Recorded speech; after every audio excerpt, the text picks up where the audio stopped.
Welcome to my channel. What would you do if you heard a baby crying outside your door in the middle of the night?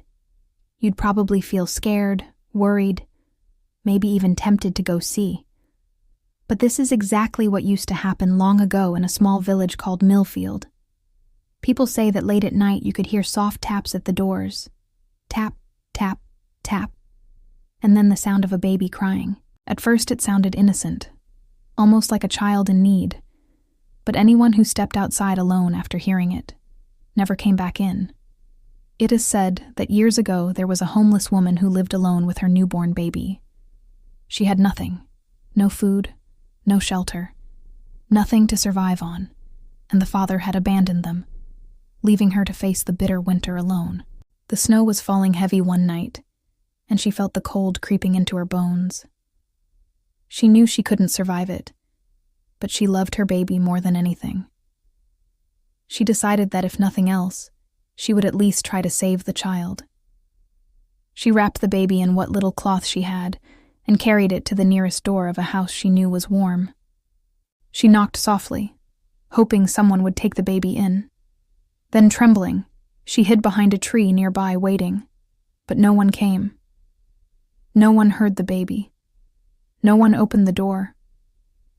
By the time she crept back, the baby had frozen silent in the snow. Her own heart broke and she sank to the ground, that night shivering and exhausted. The cold claimed her too. Ever since people say if you are outside late at night and you hear the sound of a baby crying, it isn't really a baby at all.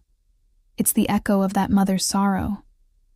They say it starts softly, tap, tap, tap at the door. Then a cry, faint at first, like someone calling for help. But the more you listen, the louder it gets until it's right outside your door. And the rule is simple. If you go outside alone after hearing it, you never come back. People say the spirit waits for those who are alone and it follows them, pulling them into the cold where no one will hear. The only way to survive is if you go with someone else. Step outside together and the cry vanishes. But step outside alone and you join the others who never returned. So they warn, if you hear a baby crying at night, don't open the door. Keep your head down. Don't let curiosity tempt you. Because that sound, that cry, is the mother's sorrow, still wandering, still looking for someone to take her place in the cold. I found this story on a subreddit, and it's honestly terrifying. So there was this woman named Lena who was driving home late one night. It was so late, in fact, that it was pouring rain, and she had almost made it home when she saw something on the side of the road. It was a little girl who was all alone, barefoot and soaked to the skin. Her dress was clinging to her body like paper. Lena slowed down and rolled down her window and asked if she was okay and if she needed help. But the girl didn't answer. She just pointed to the forest. Okay, Lena said. I don't want to come out here. You should probably get home or at least find some shelter. But the girl didn't respond. She just kept walking into the woods. And after a while, Lena felt bad because she really did seem like she was in trouble. So against her better judgment, Lena pulled over and got out to go look for her. Well, the girl walked ahead of her without a word, and Lena followed her deeper and deeper into the woods. It was so creepy. Like the rain was muffling all sound and the trees were just swallowing all of the noise. Lena tried to call out and ask where her parents were or if she lived around here, but the girl just kept pointing ahead of her, moving farther and farther in. Finally, they reached a small clearing and the girl stopped. She turned to Lena and whispered, "Thank you for coming." Then she smiled.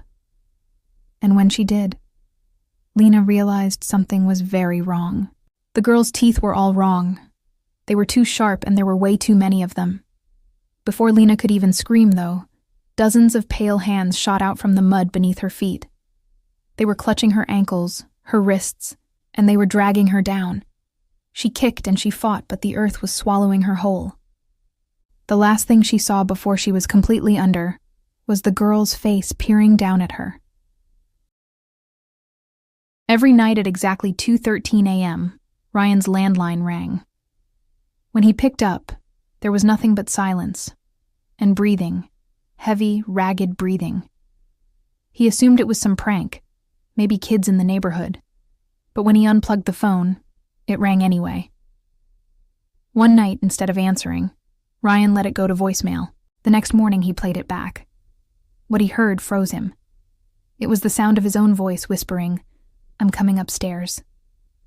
That night, Ryan locked every window and door. Still, at 2:13 the phone rang. His hands shook as he answered. The same breathing. Then the whisper again. "I'm already inside." He dropped the phone and ran through the house, searching every corner, every closet. There was nothing. He stayed awake until dawn, too terrified to close his eyes. The next day, desperate, he called the phone company. They traced the calls. "Sir, the calls, they're coming from your second phone line," the woman said carefully. "What second line?" Ryan frowned. The woman's voice dropped to a whisper. "The one installed in your attic." Ryan stared at the phone in his hand. It was an old house, one he'd inherited from his grandmother. There was an attic, a dusty space filled with cobwebs and old furniture. He hadn't thought about it much, hadn't been up there in years. But that phone line, it was an extension, one that had been disconnected when all of his grandmother's friends passed away. He hadn't had the heart to remove them. He sighed. It was just an old, heavy phone. Surely it wasn't dangerous. He told himself it was just an old, heavy phone sitting in an attic gathering dust. But that night he couldn't sleep, the fear of that phone growing in his mind. Was it a threat? Was someone out there watching him? He tossed and turned, the clock ticking loudly in the darkness. Finally, at 2:13, he got out of bed, walked slowly to the attic door. Each step creaked, making him jump. He pulled open the door and climbed the ladder, the musty smell of the attic filling his nostrils. There in the corner sat an old wooden chest. On top, a single yellowed sheet of paper. With trembling hands, he opened it. Inside, a grainy black and white photo of a woman. On the back, a name scrawled in elegant cursive, Eleanor Vance. Who was she? And why did she have his phone number? Suddenly, the air grew cold. He could feel eyes boring into his back. He whirled around, but there was nothing in the attic. No one was there. Only the old phone, the photo, and the whisper of movement in the darkness. As he backed away, he knocked over a loose floorboard. It hit Ryan's foot. Startled, he jumped back. But when he looked down, he saw not his foot, but a long, pale finger, its touch icy cold. When Sarah moved into the old farmhouse outside of Mill Creek, she thought the creaking floors and rattling windows were just the house settling. The real estate agent had warned her it was old and noisy, nothing more. But 3 nights in, she woke to the sound of footsteps, slow, deliberate, crossing the hallway outside her bedroom. Her husband was away on a business trip, and she knew she was alone. She held her breath and listened. The steps stopped right outside her door. Then, 3 knocks. Gentle. Sarah froze. She didn't move, didn't answer. After a long silence, she convinced herself she imagined it. But the next morning when she opened the door, she noticed something strange. 3 dark smudges on the wood, like fingerprints. The next night it happened again. Footsteps. 3 knocks. But this time when she didn't answer, she heard something new. A voice, low and rasping. "Why won't you let me in?" Sarah didn't sleep the rest of the night. The following morning she called her neighbor, an elderly woman who had lived in Mill Creek all her life. When Sarah explained, the woman's face went pale. "You shouldn't have bought that house," she whispered. "The man who built it, Thomas Croft, he used to knock on his children's doors at night. They'd open and he'd just stand there staring. Then one night they all disappeared. No bodies were ever found.